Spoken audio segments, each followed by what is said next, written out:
송생각입니다. 오늘은 용해도에 대해 배워보도록 하겠습니다. 같은 양의 찬물에는 커피가루와 설탕이 최대로 녹는 양이 과연 같을까요? 이 친구 같은 경우는 찬물에는 커피가루가 잘 안 녹네 이러고 있고요. 설탕은 찬물에도 잘 녹는데 이러고 있습니다. 결국 물질의 종류에 따라서 녹을 수 있는 가루의 양이 다르다라는 것을 알 수가 있죠.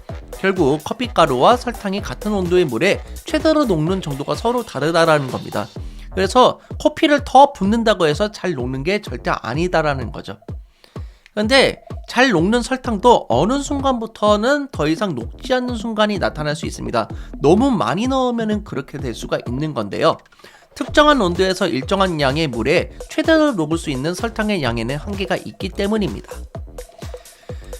똑같은 물의 양의 커피가루를 더 많이 녹이려면 그러면 어떻게 해야 될까요? 이 친구가 결국 편해지는 상황이 나와야 되는 건데, 물의 온도를 높이면 커피가루를 더 많이 녹일 수 있다는 것을 확인할 수가 있겠습니다.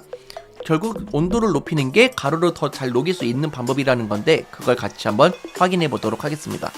오늘은 물질의 특성의 의미를 알고 용해도에 대해 살펴보는 시간 가져보도록 하겠습니다. 용해는요, 한 물질이 다른 물질에 녹아 고르게 섞이는 현상을 말합니다. 이때 한 물질은 뭐냐면은 가루 같은 걸 말하는 겁니다. 그래서 이런 걸 보고 우리는 용질이라고 하는 것이고요. 다른 물질 같은 경우는 용질을 녹이는 물질을 말합니다. 이런 것을 보고 우리는 용매라고 하는 것이고요. 고르게 섞이는 현상 자체를 보고 우리는 용해라고 합니다. 이 용해로 인해서 만들어진 물질을 보고 우리는 용액이라고 하는 것입니다. 그래서 물과 같은 용매에 설탕들의 용질이 녹아서 균일하게 섞이는 현상을 보고 우리는 용해라고 하는 것입니다. 그래서 아래 용질인 설탕을 용매인 물에 녹이게 되면은 용액인 설탕물이 나오는 것이고, 이 용액이 만들어지는 과정 자체를 용해라고 하는 것입니다. 그래서 용질 같은 경우는 다른 물질에 녹아 들어가는 물질을 말합니다. 보통은 설탕이나 소금을 말하고 있고요. 용매 같은 경우는 다른 물질을 녹이는 물질입니다. 그래서 보통 물을 예를 들고 있습니다. 그리고 용액은요, 용질과 용매가 섞인 것을 보고 우리는 용액이라고 하는 것입니다. 그래서 황산구리 같은 경우는 파란색 가루죠. 그래서 이 용매인 물과 용질인 황산구리가 섞이게 되면은 파란색 수용액인 용액이 만들어지게 되는 것입니다. 황산구리 수용액이 만들어지는 것이고, 이런 용액을 만드는 과정을 용해라고 하는 것입니다. 입자 모형으로 살펴봤을 때 각설탕을 이렇게 집어넣었습니다. 그러면은 이 각설탕이 물 안쪽에서 풀어지게 되면서 이 설탕 입자가 물 입자 사이로 고루고루 퍼져서 들어가게 되는 것을 확인할 수 있죠. 즉 설탕인 용질인 용매인 물에 녹으면서 균일하게 섞이는 용해가 일어나는 것이고요. 설탕 입자와 물 입자가 균일하게 섞여 있는 설탕물인 용액이 만들어지는 것입니다. 자, 포화 용액과 불포화 용액에 대해서도 살펴보도록 할 텐데요. 용매의 양이 일정할 때 녹을 수 있는 용질의 양에는 분명히 한계가 존재합니다. 따라서 옆에 이렇게 가루를 많이 넣는다고 해서 다 녹는 게 아니다라는 거죠. 이제 포화 용액부터 먼저 설명을 해보도록 하겠습니다. 이 친구가 누군지 아나요? 그렇죠. 싸이랑 이수지라는 친구입니다. 근데 이 친구들이 공연을 했는데요. 이 친구들이 멋진 콘서트를 열었습니다. 당연히 매진이 됐겠죠. 이 매진이 될 때 제가 표가 없는데 가서 들어가겠다고 하면 들어갈 수가 있을까요? 그럴 수가 없다라는 겁니다. 이미 꽉 차 있기 때문에 더 들어갈 수 없다라는 거죠. 이런 것을 보고 우리는 포화라고 하는 것입니다. 따라서 포화 용액은 어떤 온도에서 일정한 양의 용매에 용질이 더 이상 녹을 수 없을 만큼 최대로 녹아있는 용액을 보고 우리는 포화 용액이라고 하는 것입니다. 지금 여기에 제가 포화 용액을 준비했는데요. 여기에다 가루를 제가 조금 더 녹여보도록 하겠습니다. 그랬더니 가루가 더 녹지 못하고 가라앉는 것을 확인할 수도 있겠습니다. 자, 그런데 이번에는 그 개그 콘서트에서는 유명하지만 이제 인지도가 조금 아쉬운 이제 박성강 씨입니다. 저는 개인적으로 너무 좋아하는 개그맨이거든요. 근데 이 박성강 씨가 팬미팅을 한번 열었습니다. 한 50명이 올 거라고 생각하고 팬미팅을 열었는데 안타깝게도 12명만 왔다라는 거죠. 우리가 만약에 조금 더 가서 참여를 하겠다고 하면은 더 참여를 할 수가 있는 상태죠. 이러한 상태를 보고 우리는 불포화라고 하는 겁니다. 그래서 이 불포화 용액은 뭐냐면은 포화 용액보다는 더 적은 양의 용질이 녹아있는 겁니다. 그러니까 더 녹일 수 있는 상태다라는 거예요. 그래서 여기 불포화 용액을 준비했는데 여기에 가루를 제가 녹여보도록 하겠습니다. 그랬더니 여기 있는 가루가 다 충분히 녹았죠. 그래서 불포화 용액에 용질을 더 넣으면은 용질이 용액에 녹는 것을 확인할 수가 있는 겁니다. 자, 그런데 이런 경우가 있어요. 여기는 지금 4인승 차량으로 보이는데 억지로 사람들이 이렇게 막 들어가 있는 것을 확인할 수가 있습니다. 근데 실제로 차량을 운행하려고 할 때는 여기 있는 사람들 중에서 많은 사람이 내리고 딱 4명만 타고 가야 된다라는 거죠. 이런 것을 보고 우리는 과포화 용액이라고 합니다. 그래서 높은 온도에 그 가루를 녹인 다음에 아주 매우 천천히 식히는 거예요. 그러면은 녹아있는 상태로 존재할 수는 있습니다. 그런데 이 상태가 매우 불안정하기 때문에 외부의 자극이 주어지거나 갑자기 온도를 급격하게 변화를 시키면은 이렇게 가루가 뿅 하고 나타날 수 있는 상태가 된다라는 거죠. 이런 것을 보고 우리는 과포화 용액이라고 하는 거고요. 일정 온도에서 용질이 용해도 이상으로 최대한 녹아있는 용액의 상태를 보고 우리는 과포화 용액이라고 하는 것입니다. 그래서 매우 불안정하죠. 그래서 외부 충격이나 온도가 변하면은 여분의 용질이 다시 고체로 속출이 될 수 있는 상태를 말합니다. 자, 결국 일정한 양의 용매에 최대로 녹을 수 있는 용질의 양에는 한계가 있다는 겁니다. 그러면 이 용질의 양이 얼마나 되는지를 정의를 내리는 게 바로 용해도라는 것입니다. 용해도는 어떤 온도에서 용매 100g에 최대로 녹을 수 있는 용질의 질량을 말하고 있습니다. 그래서 다른 교과서에서는 어떤 온도에서 용매 100g에 최대로 녹을 수 있는 용질의 그람 수를 말하는 겁니다. 그러니까 이 이상 녹이면은 안 될 것 같아라는 최대 지점을 보고 우리는 용해도라고 하는 것이지요. 그래서 같은 온도, 같은 용매에서 용해도는요, 일정하고 물질마다 고요한 값을 나타냅니다. 그렇기 때문에 물질의 특성으로 이용될 수가 있다는 거죠. 예를 들어서 염화나트륨과 질산나트륨을 비교해 보도록 하겠습니다. 염화나트륨에서 지금 온도가 점점 올라갈수록 용해도가 증가하고 있죠.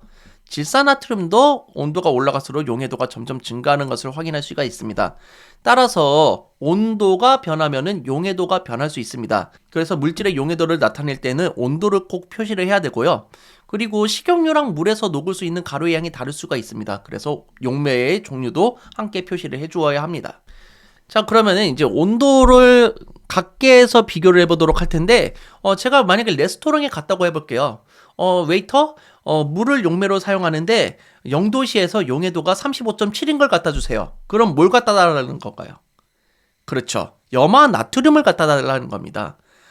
예를 들어서 물을 용매로 쓰는데 0도시에서 73.0인 걸 갖다 주세요. 질산 나트륨을 갖다 달라는 걸로 확인할 수가 있다는 거죠. 그래서 이런 식으로 우리가 같은 온도에서 용해도를 비교하면은 물질을 구별 지을 수가 있다라는 겁니다. 용해도는 같은 온도에서 용질의 종류에 따라 다르다라는 것이고요. 자, 20도씨의 물 100g에 31.6만 콘 녹을 수 있는 것은 질산칼륨이 되는 거고요. 20.7g까지만 녹일 수 있는 것은 황산구리가 되는 겁니다. 그래서 같은 온도에서 용질의 종류에 따라 값이 다르다라는 것을 확인할 수가 있겠고요. 용해도는 같은 종류의 용질이라도 온도에 따라 다르다는 것도 확인할 수가 있겠습니다. 그래서 지금 여기 20도씨의 물에 지금 가루가 요렇게밖에 못 녹는 상태라는 것을 알 수가 있어요. 심지어 지금 포화인데 가루가 이제 침전되어 있는 상태로 지금 확인할 수가 있죠. 그래서 이거를 만약에 온도를 높여주게 되면은 포화 용액을 살짝 넘긴 것을 확인할 수가 있겠고요. 그 다음에 온도를 매우 높여주게 되면은 이제 가루가 더 녹을 수 있는 상태가 됐다라는 것도 확인할 수가 있겠습니다. 결국 용해도는 용매의 종류와 온도에 따라 다르므로 물질의 용해도를 나타낼 때에는 용매의 종류와 온도를 함께 표시해 주는 게 좋습니다. 따라서 이렇게 물 100g 그리고 온도 이렇게 표시를 해야지 용해도를 비교할 수 있다는 사실을 알 수가 있죠. 결국 물질의 종류에 따라 다르기 때문에 물질을 구분하는 데 이용할 수 있다. 즉 물질의 특성이다라는 것을 잘 기억해 두시면 되고요. 자, 그래서 용해도를 표시할 때는요. 고체의 용해도는 온도와 용매를 함께 표시해야 된다고 했었습니다. 그런데 기체의 용해도는요. 온도, 압력, 용매와 함께 표시를 해야 됩니다. 좀 이따 기체의 용해도를 살펴볼 때 설명을 해드릴 텐데요. 1기압이라고 이렇게 표시를 해두고 용매의 종류를 표시해둔 상태에서 온도를 표시를 해줘야 된다라는 겁니다. 기체 같은 경우는 온도가 올라갈수록 용해도가 떨어집니다. 그래서 아래쪽으로 하향하는 그래프로 많이 보게 될 거고요. 이산화탄소, 산소, 질소 다 비교를 해봤을 때 온도가 높아질수록 용해도가 줄어든다라는 것을 확인할 수가 있겠습니다. 특히 물의 온도가 너무 높아지게 되면은 그 물에 녹아 있을 수 있는 산소의 양이 줄어들게 되겠죠. 그렇기 때문에 물고기가 너무 높은 온도의 물에서는 폐사하는 경우도 있다라는 것도 확인할 수 있겠습니다. 자, 그러면은 이런 용해도를 조금 쉽게 비교할 수 있는 방법이 없을까요? 바로 용해도 곡선을 이용하면 되는 것입니다. 온도에 따른 물질의 용해도를 그래프로 나타낸 것이라고 보시면 되겠습니다.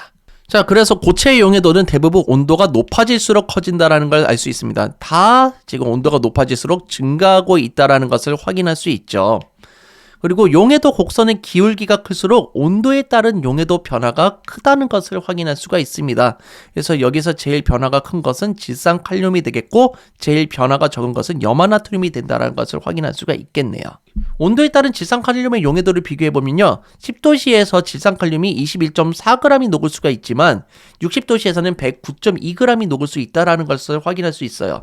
그러니까 온도에 따라서 가루가 녹는 양이 달라진다는 것을 확인할 수가 있고 20도씨에서 질산칼륨과 붕산의 용해도로 비교가 가능합니다. 그래서 20도씨에서 질산칼륨은 31.9g이 녹고 붕산은 5g이 최대로 녹을 수 있다는 것을 확인할 수가 있는 거죠. 자, 그리고 높은 온도에서 용액을 포화시킨 후 냉각을 하면요. 용해도가 작아지므로 용매에 녹지 못하는 용질이 다시 고체로 석출이 되게 됩니다. 가루가 뿅 하고 나타난다라는 것을 보고 우리는 석출이라고 하는 것이고요. 그래서 석출되는 용질의 양은 높은 온도에서 녹아있던 용질의 양에서 냉각한 온도에서 최대로 녹을 수 있는 용질의 양을 빼주면 되는 겁니다. 예를 한번 보여드릴 텐데요. 자, 지금 현재 80도씨에서요, 질산칼륨이 169g 정도 녹을 수 있다고 합니다. 근데 이거를 제가 40도까지 낮출 거거든요. 40도까지 낮추게 되면은 최대로 녹을 수 있는 가루의 양이 64g까지만 녹을 수 있다는 것을 확인할 수 있습니다. 그러면 요만큼의 이제 가루가 녹지 못하고 석출이 된다는 것을 알 수가 있는데 169에서 64g을 빼주게 되면은 105g이 석출이 된다는 것을 확인할 수가 있습니다. 다시 한번 계산을 해보면요. 석출되는 용질의 양은 높은 온도에서 녹아있던 용질의 양에서 냉각한 온도에서 최대로 녹을 수 있는 용질의 양을 빼주면 되는 건데요. 80도씨에서는 지금 169g이 녹았는데 40도씨에서는 64g이 최대로 녹을 수 있기 때문에 169에서 64를 빼면은 105g이 되는 것을 확인할 수가 있겠습니다. 결국 용해도 곡선으로 알 수 있는 사실은 상당히 많이 중요한데요. 첫 번째, 용질의 종류에 따라서 녹는 양이 다르다라는 것을 확인할 수가 있고 용매의 온도에 따라서 녹는 양이 다르다라는 것 또한 확인할 수가 있습니다. 그리고 온도에 따른 물질의 용해도를 쉽게 비교할 수 있고 용액을 냉각할 때 석출되는 용질의 양을 알 수가 있다는 게 특징이 되겠습니다. 용해도와 물질의 특성을 다시 한번 살펴볼 텐데요. 온도와 용매가 같을 때 용해도는 물질마다 다르고 일정한 값을 나타낼 수 있으므로 물질을 구별할 수 있습니다. 그렇기 때문에 물질의 특성으로 확인할 수가 있다는 거죠. 자, 여러분은 라면을 끓일 때 차가운 물에다 스프를 풀어 넣나요? 아니면 뜨거운 물에서 스프를 풀어 넣나요? 그렇죠. 뜨거운 물에서 스프를 풀어 넣는 것을 확인할 수가 있습니다. 왜냐하면 뜨거운 물에 가루가 더 잘 녹기 때문에 그런 겁니다. 대부분 고체의 용해도는요, 온도가 높을수록 증가합니다. 그래서 여기 커피가루는요, 뜨거운 물에 더 잘 녹는다라는 거죠. 차가운 물에서는 커피가루가 잘 녹지 못하는 모습을 지금 확인할 수가 있는 겁니다. 그래서 낮은 온도에서의 고체의 용해도는 감소하게 되는 거고 높은 온도에서의 고체 용해도는 증가하게 된다는 것을 확인해 두시면 되겠습니다. 기체의 용해도는요, 온도와 압력의 영향을 많이 받게 되고요. 이를 기포의 양으로 이제 우리가 기체의 용해도를 가늠해 볼 수가 있습니다. 그래서 탄산음료에 발생하는 기포의 양은 온도가 높을수록 압력이 낮을수록 더 많습니다. 그래서 이렇게 기포가 많이 나온다고 해서 여러분들이 많이 녹는다고 착각을 하시는 경우가 많습니다. 근데 실제로 많이 녹는 게 아니라 나 이 액체에서 더 이상 못 녹겠어, 나는 밖으로 빠져나갈 테야, 이러면서 나오게 되는 거예요. 가루가 석출되는 것처럼 거품이 뿅 하고 나오는 것을 확인할 수가 있습니다. 그래서 이렇게 거품이 많이 나오는 경우에는 용해도가 감소한다고 생각하시는 게 좋습니다. 그래서 여러분이 콜라를 맛있게 먹으려면 낮은 온도, 높은 압력일 때 콜라를 맛있게 먹을 수가 있는 거죠. 따라서 낮은 온도에서는 지금 보시면 기포가 많이 안 나오고 있어요. 그렇기 때문에 기체가 잘 녹아있을 수 있는 상태다라고 생각을 하시면 되겠고, 따라서 용해도가 증가한다고 보면 되겠습니다.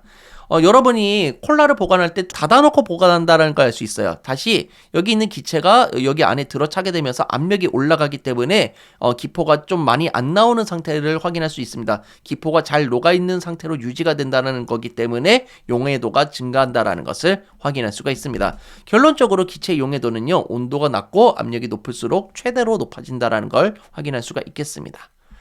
다시 정리해보면요, 온도가 높을수록 이산화탄소의 용해도가 감소하는 겁니다. 그래서 거품이 이렇게 많이 나오는 거고 이산화탄소가 기포로 빠져나온다라는 거예요. 그렇기 때문에 용해도가 감소하고 있는 것을 확인할 수가 있고요.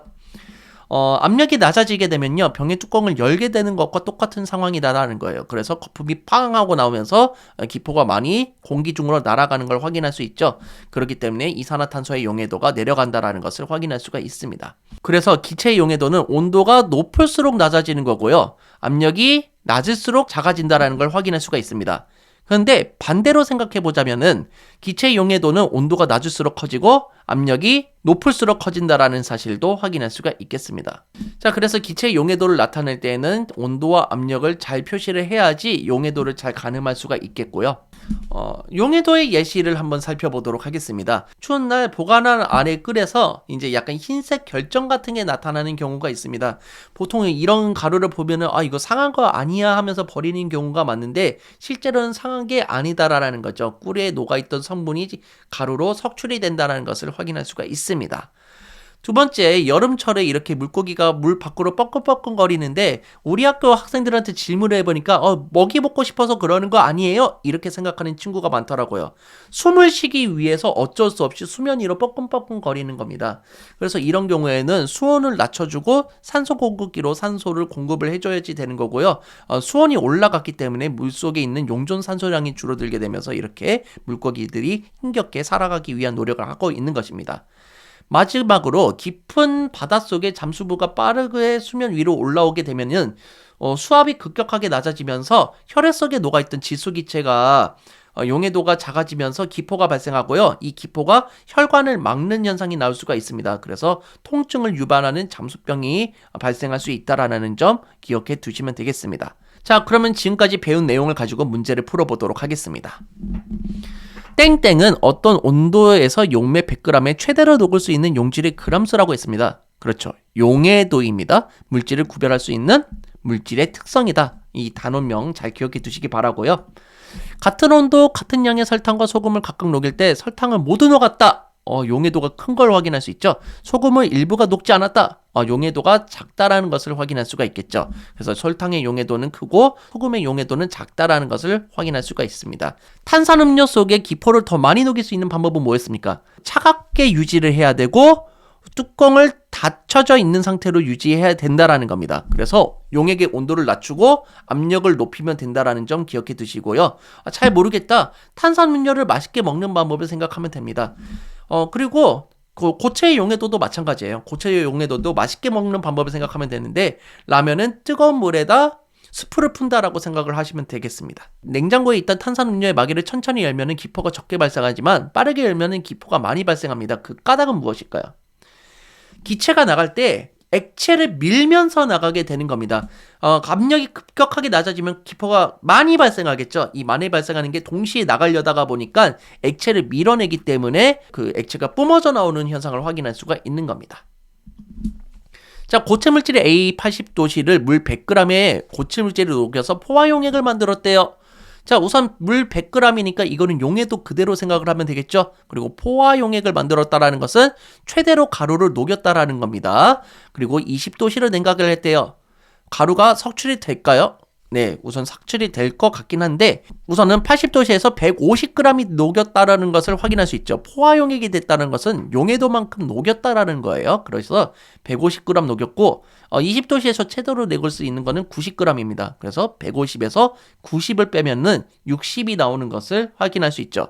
즉 60g의 가루가 석출이 된다라는 것을 확인할 수 있겠습니다.